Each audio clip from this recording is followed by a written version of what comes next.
They call them healers, but the truth is they are first wounded. The healer's gift is not born from perfection or detachment. It is born from pain, from the raw and relentless experience of suffering that leaves marks invisible to the eye, but etched deep into the soul. This is the paradox. The very wounds that make them vulnerable also make them capable of touching the lives of others in ways that no one else can. They carry the capacity to understand suffering because they have lived it. They feel it in ways that pierce through pretense and superficiality. But this gift, this profound ability to empathize, comes with a cost that is seldom recognized, even by those who wield it. A wounded healer gives before they receive, listens before they speak, and nurtures before they allow themselves the space to heal. They are conduits for others' pain, absorbing emotions that are not theirs, taking on burdens that no one asked them to bear. Each act of kindness, each moment of presence, each gesture of understanding is a small surrender of their own emotional reserves. Over time, this selfless service can erode the very foundation of their spirit. And yet, because the world so rarely notices the invisible labor of the empath, the wounded healer continues, believing that their purpose is defined by the well-being of others. The paradox lies in the fact that healing others requires a sacrifice that is often invisible, unacknowledged, and unreciprocated. A healer can guide someone through the darkest valleys of despair and witness miracles unfold, yet remain blind to their own quiet suffering. They can bring clarity to those lost in confusion while ignoring the chaos within themselves. Their life becomes a delicate balance between giving and surviving, a constant negotiation between generosity and self-preservation. The very act that grants them purpose also threatens to consume them entirely if boundaries are neglected. Within this paradox is the subtle danger of projection. Healers, in their empathy, often adopt the pain of others as if it were their own. They internalize every crisis, every heartbreak, every betrayal, until the distinction between self and other becomes blurred. When they begin to neglect their own wounds, the healer risks becoming a vessel of exhaustion, a shadow of the vibrant soul they once were. They may continue to offer wisdom and comfort, but their own vitality diminishes, leaving an echo of their presence rather than their full self. And yet, in their silence, the world continues to believe that they are limitless, immortal in their compassion. The paradox is also a crucible for growth. The wounded healer's journey is one of recognition, of understanding that empathy without self, care is not sustainable, and that the act of healing begins with the healer themselves.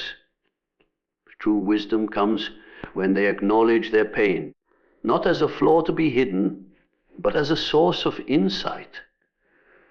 They learn that giving and receiving are intertwined, that generosity toward others cannot come at the expense of one's own soul.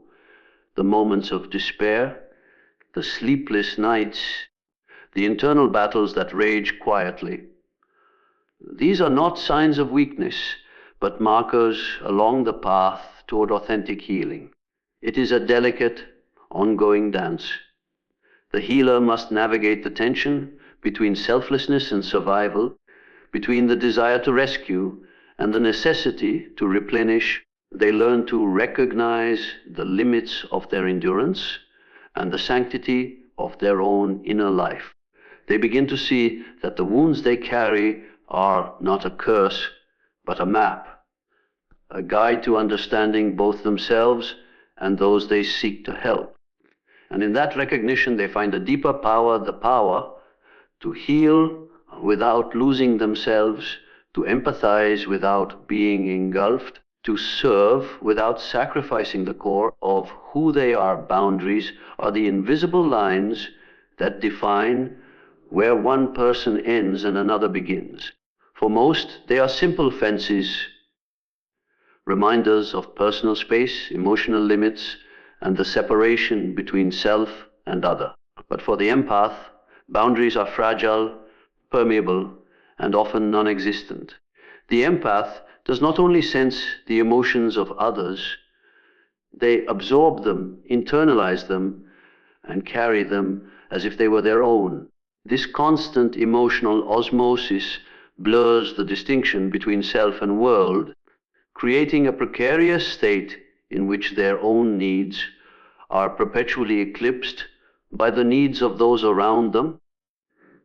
The collapse of boundaries does not occur suddenly, it is gradual, almost imperceptible. A whispered complaint, a subtle gesture of despair, a tone of irritation, these become invisible threads that pull at the empath's emotional fabric. They feel obligated to respond, to soothe, to fix, even when doing so drains their own reserves. Over time, the empath begins to live in a state of perpetual exhaustion, never realizing that the empathy that is their greatest gift has also become a trap. The world demands their attention, their care, their emotional labor, and in yielding again and again, they begin to dissolve, losing themselves in the tides of others' lives. The danger of collapsed boundaries is not only emotional depletion, but also the slow erosion of identity.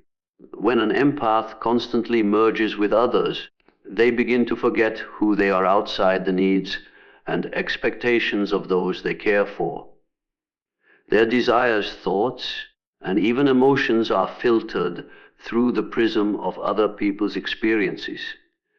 They become a mirror, reflecting the pain, joy, and confusion of everyone around them, while the reflection of their own self grows dimmer with each passing day. The empath starts to measure their value not by their own essence, but by how much they can hold, soothe, and understand in others. Relationships, once a source of joy, become sites of tension and fatigue. Empaths give freely, yet they rarely receive in equal measure. When boundaries collapse, the natural reciprocity of human connection is replaced by an unbalanced pattern. The empath endlessly gives, while others unconsciously take. Love, friendship, and loyalty are not lost, but they are distorted, carrying an implicit expectation that the empath will always absorb more than they can endure. And when this imbalance persists, resentment grows quietly, buried beneath the layers of dutiful care and polite endurance. The collapse of boundaries also heightens vulnerability. Without clear limits, the empath becomes exposed to emotional harm, manipulation, and exploitation. Predatory energy and negativity find fertile ground where boundaries have eroded. The empath, unable to distinguish their own feelings from the feelings of others, may accept blame, guilt, or responsibility for situations that are not theirs to bear. They may justify harm in the name of understanding, convincing themselves that enduring suffering for others is proof of their worth. And yet, the cost is immense. The empath's emotional, mental, and even physical health suffers as the invisible floodwaters rise, threatening to overwhelm them entirely. Yet within this collapse lies a crucial awakening. The empath may eventually recognize the fragility of their own emotional architecture, the unsustainability of a life lived without limits. They may come to understand that empathy without boundaries is not virtue. It is self, neglect masquerading as compassion. This recognition is the first step toward reclaiming power, toward learning that saying no is not betrayal, and that self-care is not selfishness. Boundaries are not walls to keep others out. They are the scaffolding that allows the empath to stand tall, to be present without being consumed, to love without losing themselves. Empaths spend their lives reflecting the emotions of others. They are mirrors in the truest sense, absorbing joy, pain, anger, and sorrow as though it were their own. They see the world with a heightened sensitivity, registering subtle shifts in tone, posture, and expression that most people never notice. But mirrors, by their nature, do not distinguish between what belongs to them and what belongs to the reflection. For the empath, this is both a blessing and a curse.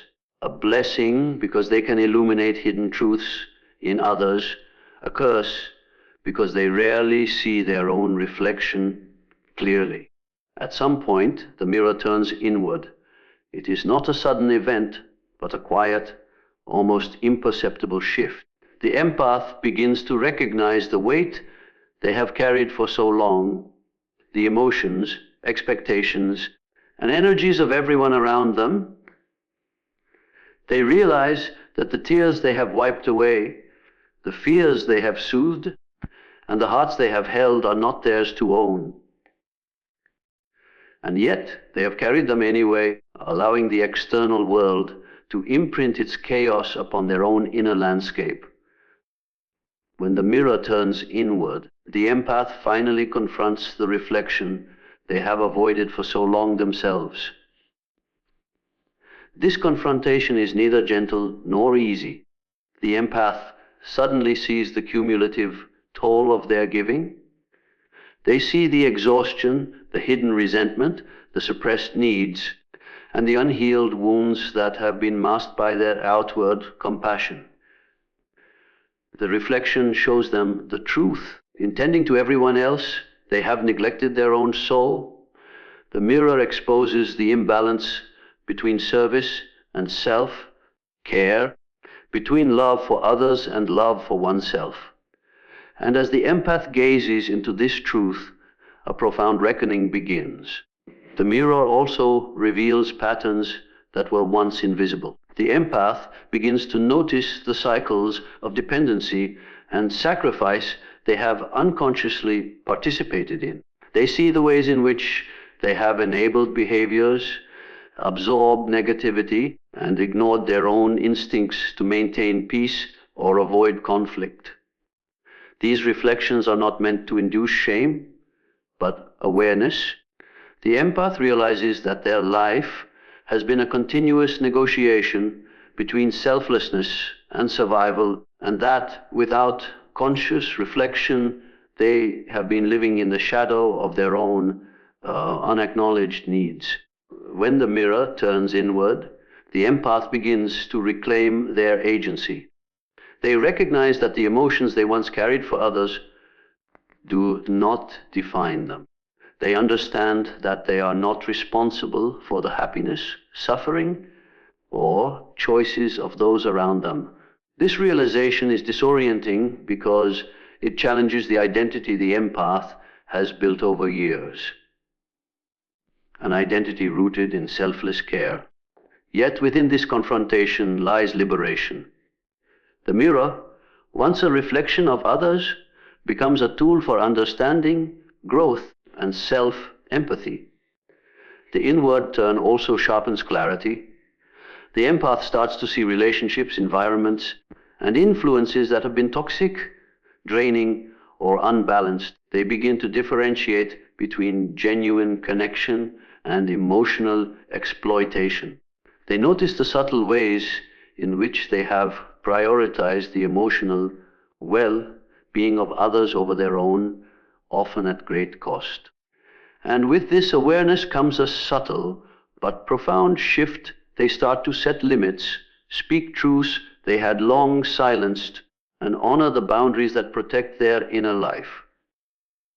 Ultimately, the mirror inward is not a moment of surrender, but a moment of awakening. The empath understands that true compassion requires reciprocity, that caring for others cannot come at the expense of self, care. They begin to see that their own reflection deserves the same tenderness, patience, and understanding that they have so freely given to the world.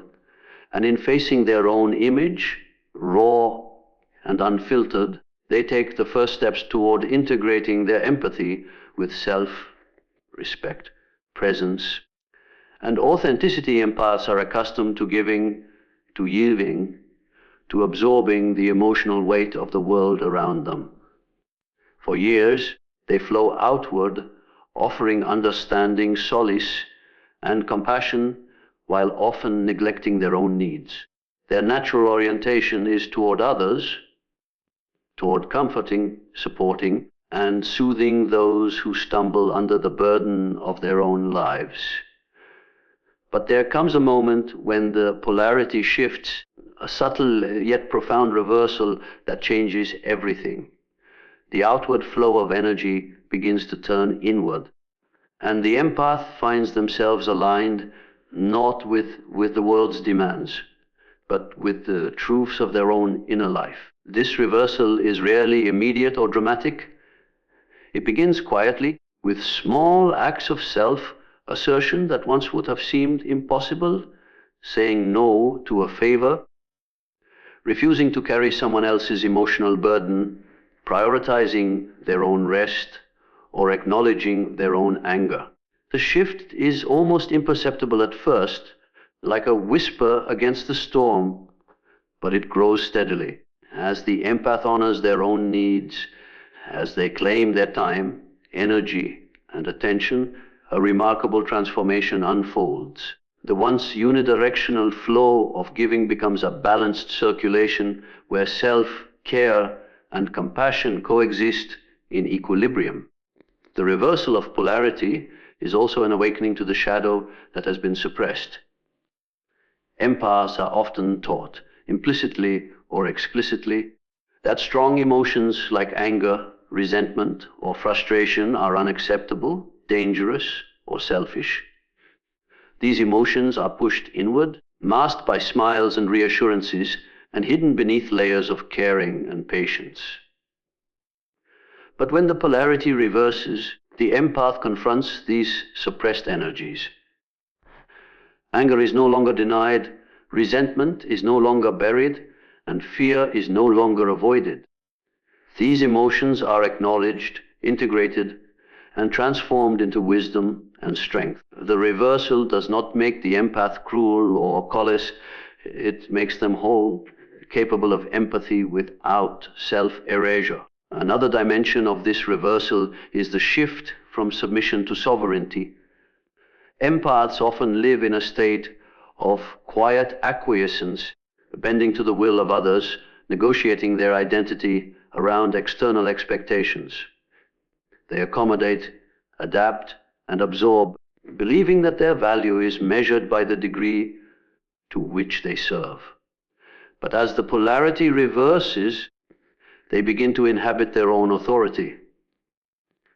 They speak their truth unapologetically, set boundaries without guilt, and act from a sense of internal guidance rather than external approval. Their presence commands attention, not because of force, but because of clarity, self-possession, and unwavering authenticity. The reversal also alters perception. The empath, once hyper, focused on the feelings and needs of others, begins to see patterns, dynamics, and relationships with unprecedented clarity. Manipulation, insincerity, and exploitation, which were once invisible, become starkly apparent. Empaths learn to distinguish genuine connection from emotional drain, understanding that their energy is not a limitless resource to be depleted by others. This clarity does not cultivate judgment or detachment. It cultivates discernment, a capacity to engage fully while protecting the integrity of the self. Perhaps the most profound effect of this reversal is empowerment. When the empath reverses the polarity of their energy, they experience a sense of freedom previously unimaginable.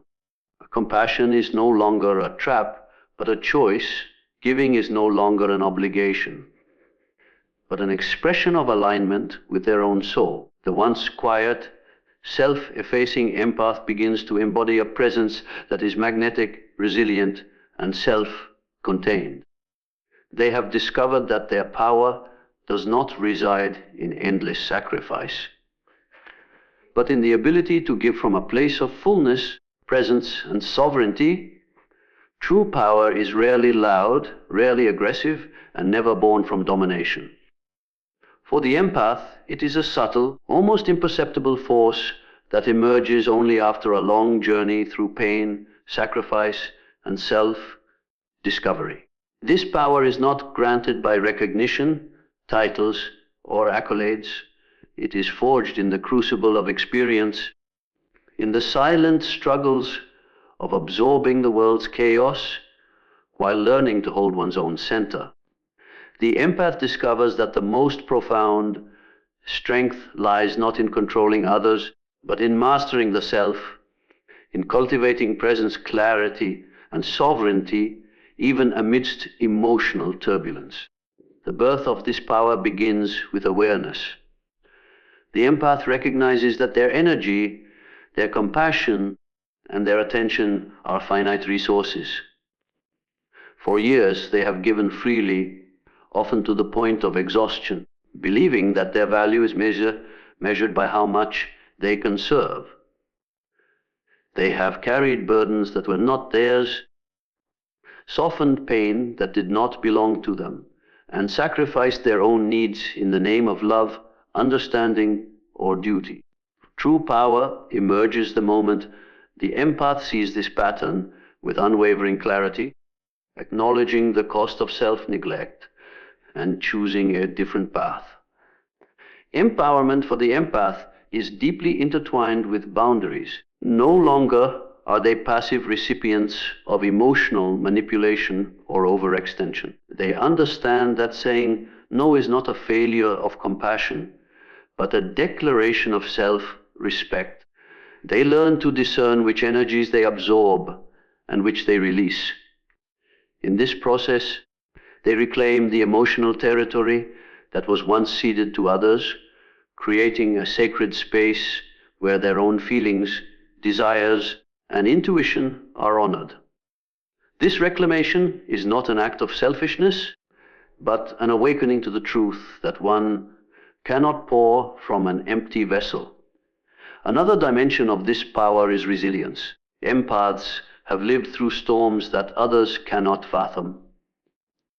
They have navigated the heartbreak, betrayal, and exhaustion of carrying more than their share. In this endurance, they develop an inner fortitude that is quiet but unshakable. This resilience is not hardened aggression, it is a calm certainty, a steady knowing that no external chaos can destabilize the center they have nurtured within themselves.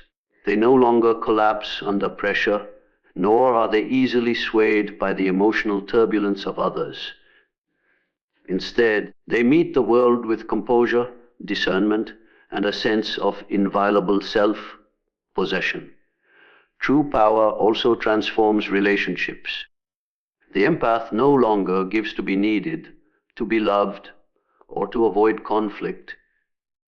They give because it is aligned with their inner truth. They no longer tolerate disrespect, imbalance, or exploitation, yet they are not rigid or unkind. Their presence alone commands respect, not through force, but through the subtle authority of someone who has learned to honor themselves fully. Others sense this shift intuitively. The once pliable, self-effacing empath has become grounded, clear, and self-aware. They are no longer a reflection of the world's demands, but a mirror of authenticity and strength. Finally, the birth of true power is a liberation of the soul. The empath realizes that their worth has never depended on the approval or suffering of others. Compassion is no longer a chain, but a choice. Empathy is no longer an obligation, but a deliberate, conscious engagement. In embracing their own needs, In holding their own space and in acknowledging their own truth, they step into a power that cannot be taken, diminished by external forces. It is a power born of clarity, presence, and self-alignment, and it radiates outward naturally, without effort or intention.